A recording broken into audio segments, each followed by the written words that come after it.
Hello दोस्तों, मेरा नाम आलोक शर्मा। मेरे इस यूट्यूब चैनल पे आप सभी का स्वागत है। दोस्तों, आज से हम लोग एक नया सब्जेक्ट स्टार्ट कर रहे हैं जिसका नाम है स्ट्रेंथ ऑफ मटेरियल्स, जो कि पूरे मैकेनिकल इंजीनियरिंग का बहुत ही इम्पोर्टेंट सब्जेक्ट है। तो चलिए आते हैं अपने सब्जेक्ट पे। तो इसका डेफिनीशन क्या होगा स्ट्रेंथ ऑफ मटेरियल्स का? इसका डेफिनेशन अगर हम देखना चाहें तो सिंपली बोल सकते हैं, एकदम सिंपल से सिंपल शब्द में बोल सकते हैं, it is a branch of engineering in which we to study about deformable bodies under permissible limits.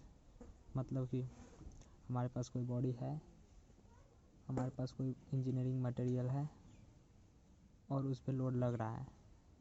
अगर उस पर लोड लग रहा है तो दो कंडीशन हो सकता है, या तो डिफ़ॉर्म होगा या तो डिफ़ॉर्म नहीं होगा। तो हम लोग को स्ट्रेंथ ऑफ मटेरियल्स में ये पढ़ना है कि उस बॉडी में अगर डिफ़ॉर्मेशन आता है तो कितने लोड तक कितना डिफ़ॉर्मेशन आएगा जिससे हम लोग सेफ रहें।